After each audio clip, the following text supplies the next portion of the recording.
Swamp 109. Pascal, the three.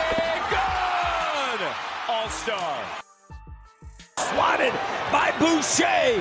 Chris soaring in, finger roll. Little French pastry right there. Gotta love it. Bonjour. Mikey. Bonjour à toutes et à tous et bienvenue pour ce Dino Talk, l'hebdomadaire des Raptors, un hebdomadaire qui a un peu disparu ces derniers temps, je dois vous l'avouer. On a un petit peu tergiversé sur le fait de faire un grand format et on s'est dit que finalement le bilan de mi-saison allait arriver après la trade deadline parce que c'est vrai que ces derniers temps, et on va en parler avec Alex qui est là, on va lui dire bonjour dans un petit instant, on a l'impression que les Raptors ne vont dans aucune direction puisque certains joueurs sont dans l'attente des transferts et je pense qu'on y verra plus clair après la deadline. C'est pour ça qu'on a décidé de repousser notre bilan à la mi-saison et puis du coup, bah, il n'y a pas vraiment eu d'hebdo. Donc, on y retourne pour cette semaine-là avec Alex de dinotalk.com de Raptors France. Salut Alex. Salut Mike, salut tout le monde. Alex, on va revenir déjà sur cette semaine. Une semaine que les Raptors ont terminé en 1-4. Ils sont dans un road trip qu'ils vont terminer également demain face aux Hornets. Une seule victoire face aux Bulls dans le road trip. Il y a un match contre les Hawks qui appartient à la semaine d'avant qu'ils ont perdu, mais de pas grand-chose, 125-126. Ça s'est joué à un rebond offensif, on va dire ça comme ça, à plusieurs rebonds offensifs puisqu'ils en ont eu des tonnes dans ce match-là. Les Raptors ont perdu 135-106 contre les Rockets, 135-127 après deux prolongations contre le Thunder et ils ont pris une raclée hier soir, 138-100 contre les Pelicans. Il n'y a jamais eu de match. La seule victoire, je le disais, c'était contre les Bulls, 118-107. De manière générale, de toute façon, là, on sent très bien que l'objectif n'est même plus d'aller chercher le play-in, puisque les Raptors restent sur 2 victoires lors des 10 derniers matchs. Ils sont actuellement le 6e pire bilan de la ligue. Donc, on sait que le pic des Raptors est protégé top 6, celui qui appartient aux Spurs. Les Raptors vont être en concurrence avec les Grizzlies pour être ce 6e pire bilan, sauf s'ils descendent encore plus bas, mais ça a l'air d'être compliqué d'aller chercher les autres équipes. Les Grizzlies qui sont en 18-32, 36% de victoire, les Raptors qui sont en 34% de victoire. Donc déjà, pour commencer, dis-moi un peu, quel est un peu l'état d'esprit actuel des fans des Raptors de manière générale, le tien bien sûr, mais je pense qu'il est assez représentatif. Je pense qu'on a tiré un trait sur cette saison définitivement. Ouais, clairement, alors tirer un trait sur la saison d'un point de vue des victoires, ça c'est sûr. Maintenant, moi, ce que j'attends, c'est avec impatience, c'est la trade deadline qui a lieu jeudi soir, en moins de 48 heures maintenant, à l'heure où on enregistre cet épisode. Déjà parce qu'on a encore des joueurs qui n'ont clairement plus la tête à Toronto. Je pense à Bruce Brown, qui à mon avis n'a jamais eu. Je pense à Gary Trent Jr., qui est en fin de contrat et qui donc il faut absolument transférer avant jeudi pour ne pas le perdre contre rien. Je pense à Dennis Schroeder, voilà. Donc ce genre de joueurs-là devrait bouger d'ici jeudi. En tout cas, je l'espère. Donc déjà ça c'est la première attente qu'on a. Et ensuite, ok, on aura du coup, après les transferts, l'équipe qui terminera la saison. On verra ce qu'on aura récupéré en échange. Est-ce qu'il y aura des pics? Est-ce qu'il y aura des contrats finissants? Est-ce qu'il y aura des jeunes à potentiel? Ça, on verra. Mais à partir du moment où on saura quelle équipe est là sur du moyen long terme, quand je dis moyen terme, c'est la fin de la saison. Long terme, c'est pour la saison prochaine développer le groupe principal. Donc, je veux des ballons dans les mains de Scottie Barnes, je veux des ballons dans les mains de Quickly, je veux des ballons pour Grady Dick, je veux des systèmes pour Grady Dick qui doit travailler. Donc c'est surtout ça, en fait. Le côté, OK, on sait, on joue rien cette année, très bien. Si on peut avoir notre pic, c'est vraiment tout bénef, c'est l'alignement des planètes parfait, je dirais. Mais la priorité, c'est surtout de développer.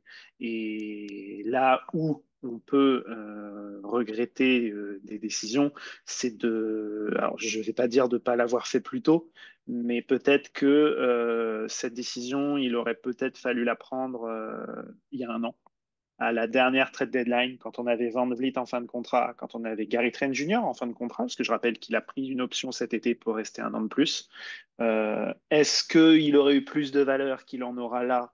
Pour moi, j'en suis convaincu, mais bon, ça reste à prouver. Et puis surtout, on aurait eu gagné un an de tanking, entre guillemets. Euh, Ça n'a pas été le cas, ça sert à rien de rester sur le passé. Donc maintenant, voilà, l'objectif est de perdre un maximum de matchs, comme tu l'as dit, de rester dans ce bottom six de la ligue et de laisser les Grizzlies devant nous.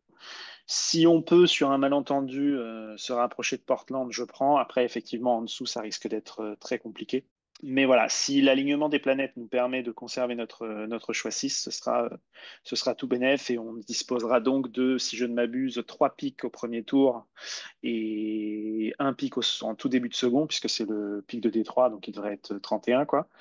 Ce serait a priori le meilleur scénario pour cette fin de saison et qu'on puisse repartir l'année prochaine avec un groupe jeune, avec du potentiel à développer et qu'enfin on puisse donner à Darko Rajakovic, qui n'est pas exempt de tout reproche, on le dit, on le répète, un groupe qui va correspondre à ses forces, c'est-à-dire qu'on nous l'a vendu comme un coach de développement, il faut qu'on lui donne un groupe à développer. Il n'y a pas d'autre solution. Ouais, je te suis complètement sur la décision qui aurait dû être prise plus tôt. Peut-être pas à la dernière trade deadline parce qu'il voulait absolument donner une chance à cet effectif en recrutant Jakob Poeltl, mais peut-être à partir du moment où ils ont vu que Fred VanVleet ne restait pas, là, ils auraient pu se dire, on n'a pas vraiment de quoi le remplacer et c'est à ce moment-là qu'ils auraient peut-être dû commencer à chercher, mais peut-être qu'ils l'ont fait quand même parce que il y a eu des rumeurs cet été comme quoi Siakam, il cherchait à le transférer. Alors après, peut-être qu'ils comptaient sur OG Anunoby. Euh, Ils ont eu la surprise Gary Trent Jr. parce qu'on ne s'attendait pas à ce qu'il prenne son option. Mais oui, c'est clair qu'on peut se dire qu'ils auraient dû le faire plus tôt et donner une équipe à développer dès le début de cette saison à Darko Rajakovic. Ça aurait été tellement plus simple que de lui donner un entre-deux qui n'a malheureusement pas fonctionné et qui, comme tu l'as très bien dit, nous a fait perdre du temps. Après, je te suis également sur le développement. Moi, ce que j'ai envie de voir, en fait, tout simplement, c'est on s'en fout des résultats, mais en fait, perdre pour perdre en montrant rien du tout pour un peu se raccrocher à ce qu'on a vu cette semaine, les matchs contre les Pels et contre les Rockets, c'est pas ce que j'ai envie de voir sur la fin de saison. Je trouve que ça mène à rien. On a vraiment envie de voir du mieux et et perdre des matchs serrés comme face au Thunder. Je pense que c'est la meilleure des choses. Au moins, on se rend compte que cette équipe ne va pas nulle part. Et on se dit que pour l'année prochaine, on peut avoir des espoirs parce que je ne pense pas que les Raptors vont partir dans une reconstruction en mode on va essayer d'être compétitif de nouveau dans 3 ou 4 ans. Je pense que les joueurs qui ont été récupérés, et c'est significatif, hein, des jeunes joueurs de 23, 24 ans qui ont déjà quand même de l'expérience dans la ligue et qui ont une marge de progression à l'image de Quickly et de Barrett tout simplement. Et Scotty Barnes qui est sur une pente ascendante, on peut le dire maintenant, ils viennent d'annoncer qu'il a été choisi pour être remplaçant au All-Star Game. C'est contestable, oui et non. On peut ne pas être content. Je pense que des fans d'autres franchises ne seront pas contents. Mais en tout cas, c'est une belle récompense pour quand même un joueur qui a énormément progressé, mais sur qui on peut en parler. On a quand même envie encore d'en voir plus parce que il y a encore quand même des choses qui dérangent un petit peu à son sujet. Je sais pas ce que tu en penses, mais d'un côté, c'est encourageant parce qu'on voit qu'il a une grande marge de progression. On sait qu'il peut faire bien plus que ce qu'il fait actuellement.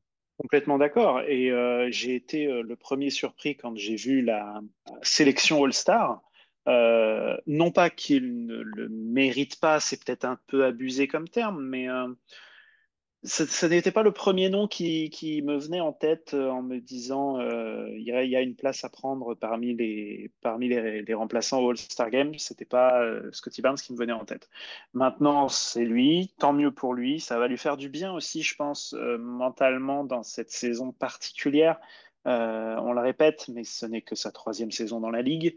Il a dû gérer le départ de Van Vliet cet été, le départ de Siakam, le départ d'Odji, dont il était très proche. Même si les joueurs savent que c'est un business, il faut le vivre et l'appréhender et s'y faire. Donc, ça sera un petit peu pour lui son moment pas de gloire, mais son éclaircie dans cette saison qui, au final, est quand même décevante, collectivement parlant. Ouais, totalement, je suis d'accord avec toi. Ça n'a pas été une saison facile dans le sens où il avait été propulsé clairement comme l'option numéro 1 sur les 10 premiers matchs. Mais ensuite, Darko s'est quand même rendu compte que Pascal Siakam avait un certain niveau, donc il a fallu, dans un deuxième temps, qu'il réussisse à cohabiter avec lui. Siakam était beaucoup mis en avant et ensuite ils ont quand même réussi à trouver un petit rythme tous les deux. Et puis au final, ça commençait un peu à marcher, surtout offensivement, je trouve, avec Siakam qui commençait à mettre dedans de loin, Barnes qui trouvait bien ses marques, et puis au final, OG est trade, après Siakam est trade. Maintenant, il est vraiment l'option numéro une, mais il doit apprendre à jouer avec des nouveaux joueurs. On en attend beaucoup de son duo avec Emmanuel Quickly. Je trouve que pour l'instant, il n'y a pas vraiment d'alchimie entre les deux. J'ai l'impression que c'est un peu chacun leur tour et si on doit encore se rattraper à des matchs de la semaine, typiquement la fin de rencontre contre le Thunder.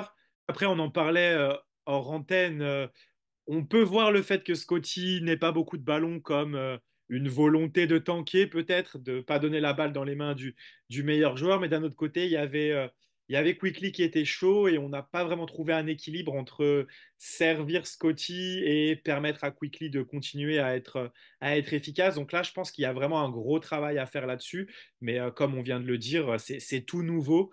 Et moi, j'ai quand même hâte d'être après la trade deadline pour qu'on ait vraiment une meilleure idée de l'effectif parce qu'on devrait, je l'espère, se séparer des joueurs qui ne sont pas dans le projet à l'avenir et avoir une bonne idée de à quoi pourrait ressembler l'équipe la saison prochaine, même si, comme tu l'as dit tout à l'heure aussi, on aura pas mal de pics.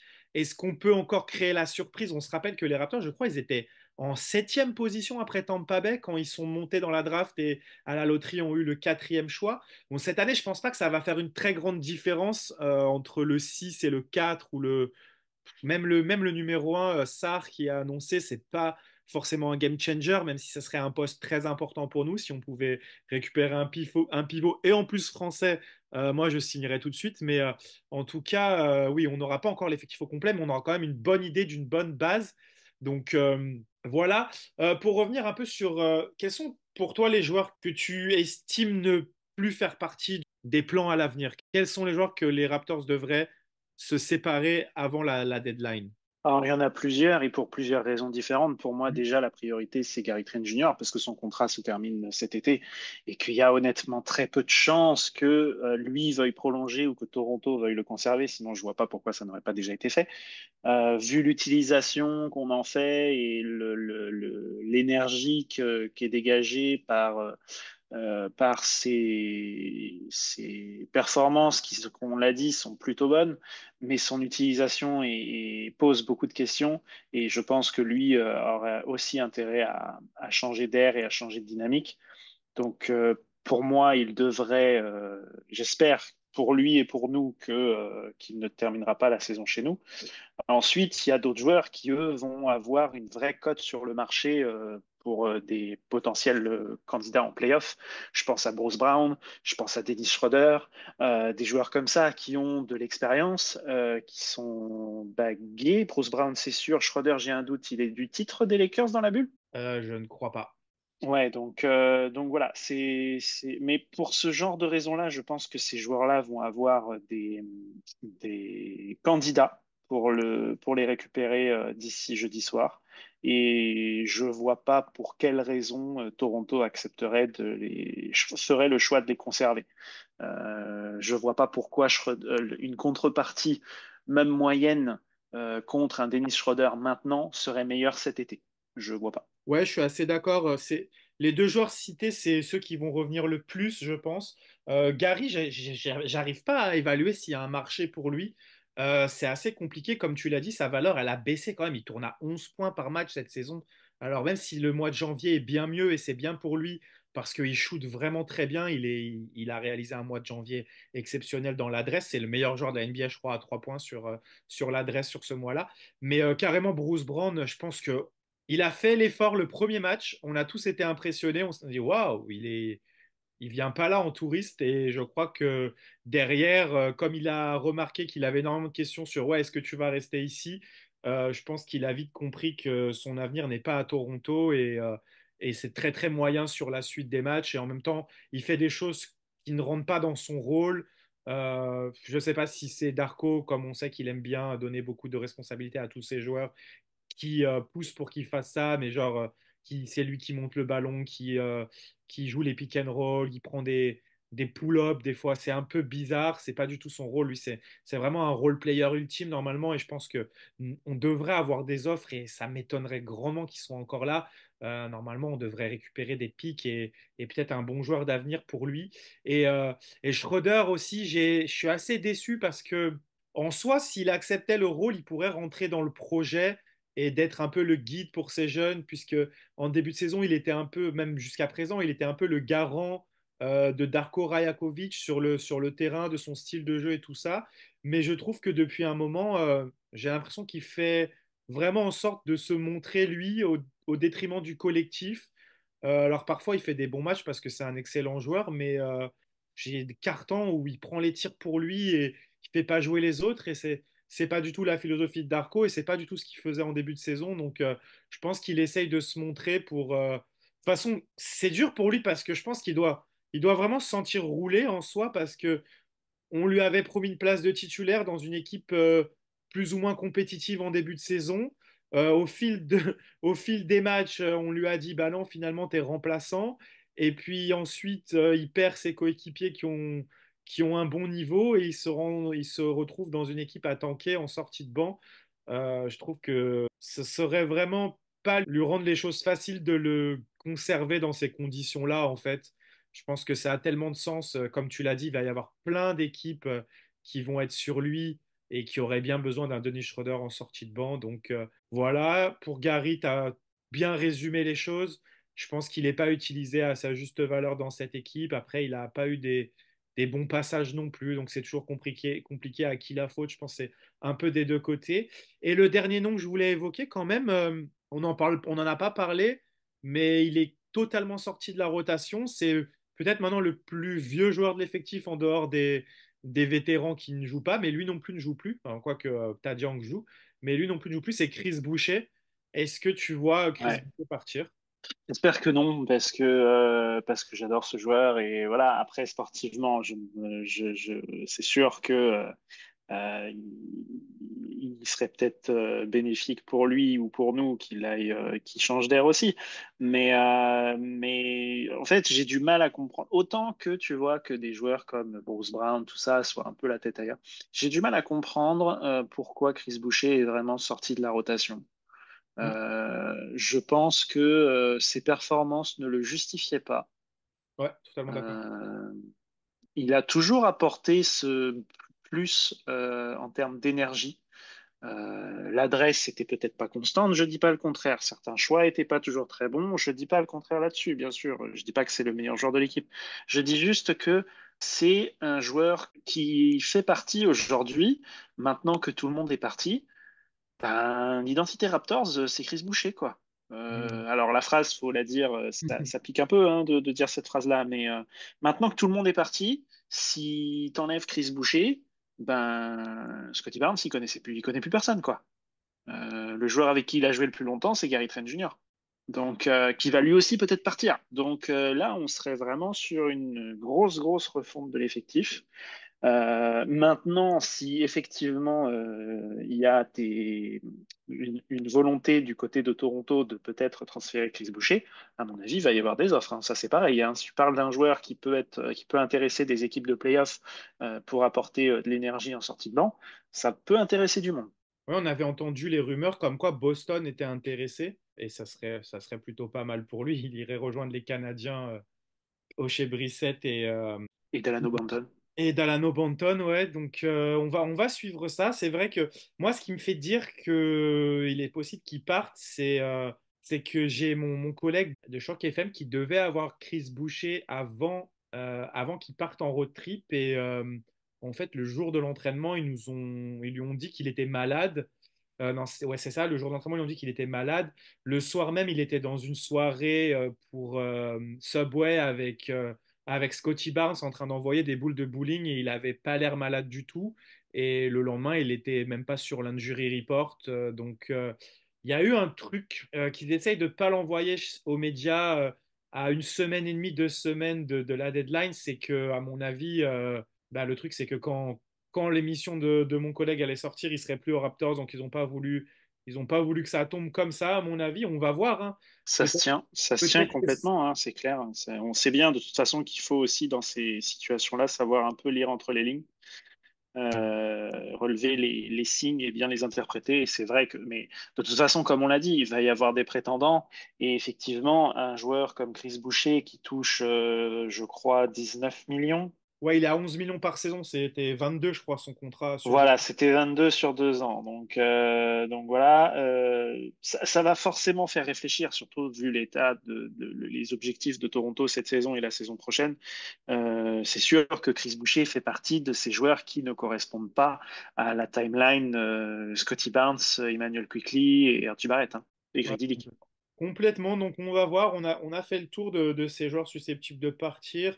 Il y a toujours les vétérans qui représentent une monnaie d'échange aussi. On va voir ce qui va en être de Garrett Temple, de Tadej Young, qui, mine de rien, s'est refait une petite valeur grâce à ses performances dernièrement. Donc, on va suivre ça. Je pense qu'il n'y a pas grand-chose à dire de plus. On ne va pas revenir plus en détail sur les matchs, mais on a bien résumé les choses des Raptors qui, pour l'instant, ont été dans le flou total depuis les transferts, avec des joueurs qui sont plus forcément dans les plans, qui essayent de se montrer, mais plus individuellement. Malgré tout, je voulais quand même noter, finissons sur une note positive, et parlons vite fait de qu'est-ce que tu penses jusque-là des prestations de RJ Barrett et de Emmanuel Quickley? Pourquoi pas Jordan Nwora aussi, si tu as un peu vu ses prestations. Mais qu'est-ce que tu penses un peu de manière générale sur leur début avec les Raptors? On voit que pour certains, changer d'air, ça leur fait du bien. Je pense notamment à R.J. Barrett, qui était vendu comme un joueur qui avait atteint un espèce de palier à New York. Ça semble lui faire beaucoup de bien d'être à Toronto, enfin de jouer sous le maillot des Raptors. Il est loin d'être un mauvais défenseur. Il fait des efforts. C'est pas un lockdown, c'est pas OG Anunoby, je suis d'accord. C'est pas Kawhi Leonard. Là-dessus, on est d'accord. Mais il fait des efforts plus que ce à quoi je m'attendais. Emmanuel Quickly, c'est juste, ça va devenir un des chouchous très très vite. S'il a de la régularité et s'il se développe bien, il a vraiment toutes les cartes en main. Jordan Noira, ça demande à confirmer. C'est encore trop épisodique à mon sens. Mais c'est plutôt de bons signes et c'est vrai que si on peut avoir d'autres jeunes à potentiel comme ça euh, en contrepartie de nos entre guillemets vétérans qui peuvent encore rendre bien des services à des équipes de playoff.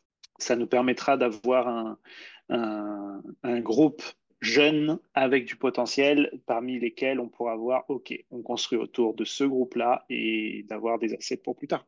Ouais, totalement. Bah, pour conclure, moi aussi, j'ai fait des tweets sur quelqu'un qui m'avait posé la question sur Twitter sur ce que je pensais de Barrett et de Quickly. Donc, pour plus de détails, je vous invite à aller voir. Mais oui, RJ Barrett, je suis agréablement surpris.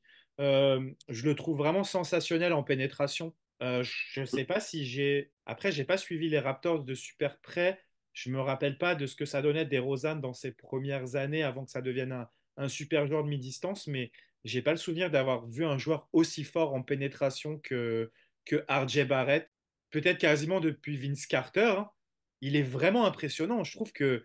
Et en plus, en n'ayant qu'une main gauche, parce que à chaque fois, tu sais qu'il va partir à gauche, mais il trouve toujours des angles pour éviter les défenseurs. Et puis, il dégage une puissance dans ses drives qui est vraiment impressionnante. Donc, ça, j'aime beaucoup. Et la deuxième chose qui m'a marqué, c'est que je trouve qu'il progresse vachement dans le playmaking. On nous avait vendu un joueur qui n'avait pas forcément un bon QI, qui prenait pas forcément les bonnes décisions. Et j'ai l'impression que Darko, en lui coupant vraiment tout ce qui est mid-range, pull-up, il prend plus de mid-range, il prend plus de pull-up. C'est t'as le ballon, tu fonces, tu vas au cercle. Si c'est fermé, tu fais la passe. Et vu que la plupart du temps, quand il drive, il attire plusieurs défenseurs, je trouve qu'il a vraiment progressé dans ses lectures de jeu. Le peu de temps qu'il a été à Toronto, après, j'ai pas vu ce qu'il faisait à New York, mais c'est selon ce qu'il se disait. Donc ça, je suis vraiment content. Défensivement, tu as dit, il se bat, c'est cool. Ça sera jamais un défenseur élite, c'est sûr.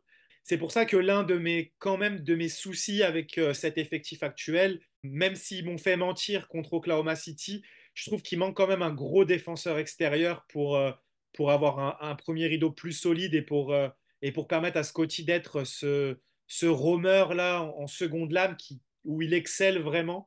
Que Scotty ait à défendre sur le meilleur attaquant de l'équipe adverse, surtout quand c'est un extérieur chaque soir, je trouve que c'est compliqué. Surtout que je trouve pas que Scotty soit élite non plus dans sa défense en 1 contre 1. Il a des capacités, mais c'est pas le secteur où je le préfère. Ensuite, Quickly, je trouve que c'est dur défensivement. On voit son intelligence quand il défend pas sur le porteur de balle, mais sur le porteur de balle, c'est compliqué. Et comme je le disais dans le tweet, l'idéal, ça serait de pouvoir le cacher.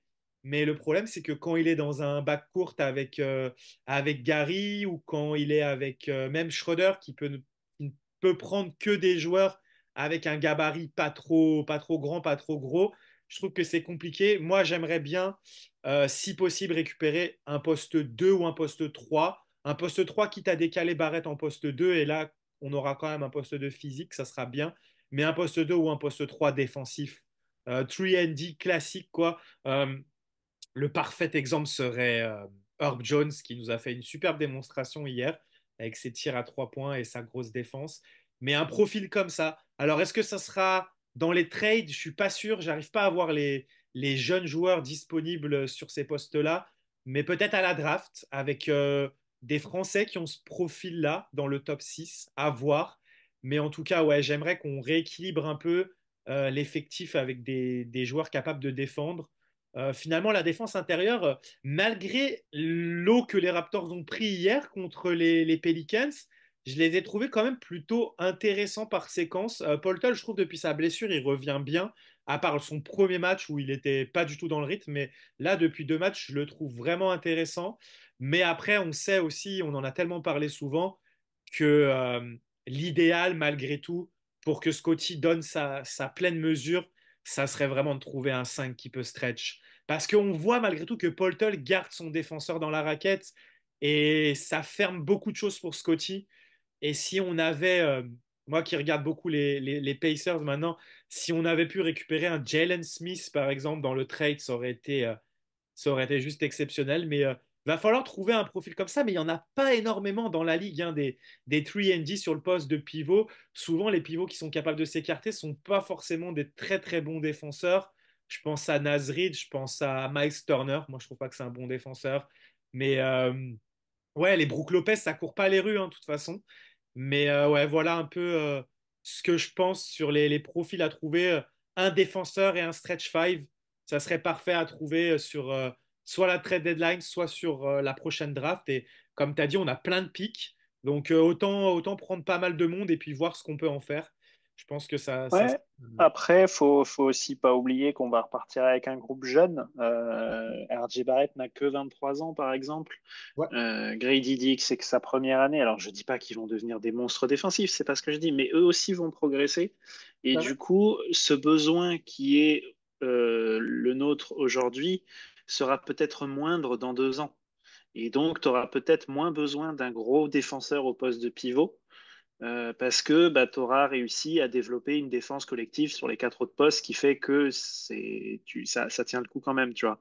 Mais je suis d'accord avec toi, il faut trouver quelqu'un pour soulager un peu Scotty Barnes de ses responsabilités défensives et il faut trouver un moyen de libérer plus la raquette, quoi. Et encore, là, il y a plus de Pascal Siakam, hein. Mais c'est pareil aussi, hein. Mais quand on a fini avec cette période de Scotty Barnes, Pascal Siakam, Jakob Poeltl en même temps sur le terrain, mais c'était vraiment l'embouteillage, quoi. C'était le périph' à 17 heures dans la raquette adverse. Totalement, totalement. Ouais, je suis d'accord avec toi sur la progression. Et le seul doute que j'ai sur la défense collective, pour l'instant, ce qui me rassure pas, c'est Darko Rajakovic. Ouais, Et ça, je suis d'accord. Ça passera aussi sans doute par un changement de coach. Ça aussi, je suis d'accord. C'est sûr. soit de coach, ou soit j'en parlais avec quelqu'un qui m'a dit une chose très intéressante sur Twitter. Il n'était pas fan de Pat Delaney en tant que coordinateur défensif. Enfin, c'est pas un truc sur lequel je m'étais vachement attardé, mais il me disait il espérait même que Darko change d'assistant, mais ça c'est rare quand même. Peut-être il peut y avoir une arrivée, mais que le coach se sépare d'un assistant pour en prendre un autre. Je sais pas si on a déjà vu ça. Je sais pas, après, est-ce que seulement changer d'assistant ferait la différence? Je sais pas. Je ne sais pas à quel point les assistants ont de l'influence sur les choix du head coach. Ça, c'est une bonne question. Après, ça peut aussi venir d'un grand, sans être un gros défenseur, un gros rim protecteur dans le terme physique, ça peut venir aussi d'un mec avec un gros QI basket, tu vois. Je pense à la venue d'un Marc Gasol, qui physiquement, alors je dis pas qu'il faut trouver le futur Marc Gasol, hein. Je dis juste que Marc Gasol, physiquement, jamais personne n'aurait mis Non. un copec sur le fait qu'il puisse aider à bloquer Joel Embiid. Et pourtant, bah oui, mais t'as un mec qui lit tout avec 3 coups d'avance, donc ça aide, si tu veux. Donc ça peut aussi venir là-dessus, au-delà des capacités physiques, c'est des capacités mentales, de lecture du jeu et de détermination et d'osmose aussi avec les coéquipiers, quoi. Ouais, là-dessus, je suis totalement d'accord parce que c'est vrai qu'il le soulignait la dernière fois dans le Raptor Show. Les Raptors n'ont plus de joueurs intelligents qui provoquent des passages en force. Le leader des passages en force provoqués, c'est Greg Didick avec 4. Ah, il est courageux. C'est terrible. Mm. Surtout que les 4, il a dû les provoquer il n'y a pas si longtemps que ça, hein. Parce que j'ai en tête au moins 2 ou 3 passages en force qu'il a Bah, parce qu'en provoqués plus, il jouait dernièrement. pas beaucoup jusqu'à dernièrement. Ouais, donc comme tu le dis, un pivot qui stretch, pas forcément rim protecteur élite, puisqu'on aura de toute façon Scotty Barnes qui peut faire ce rôle de roamer, mais un gars intelligent qui va vraiment boucher les trous avec son placement, ça peut être vraiment très intéressant. Ouais, Après, et puis de temps en temps, dans les rotations, tu as un Scotty Barnes qui passe un peu plus en 3 et un Chris Boucher en 4, parce que je rappelle que lui aussi, un Chris Boucher, tu peux pas le laisser ouvert dans les corners la plupart du temps. Donc c'est intéressant, ça peut être pas mal, un pivot un petit peu moins effectivement rim protecteur, avec un Chris Boucher à côté, lui qui lui par contre est clairement rim protecteur. affaire à suivre, c'est parfait. Merci à toi, Alex. Merci à tous de nous avoir suivis. On va se laisser là-dessus. On va se donner rendez-vous après la trade deadline pour notre grand format. Cette fois, c'est promis, il arrivera. On va commencer à le préparer parce que la trade deadline, c'est dans 2 jours. Donc là, va falloir s'y mettre. Merci à toi, Alex, encore. Merci de l'invitation, bonne soirée à tous. Et oui, bonne soirée au moment où on enregistre et bonne journée à ceux qui l'écouteront un petit peu plus tard. Et comme on dit toujours qu'on se quitte, let's go Raptors! Lowry for three.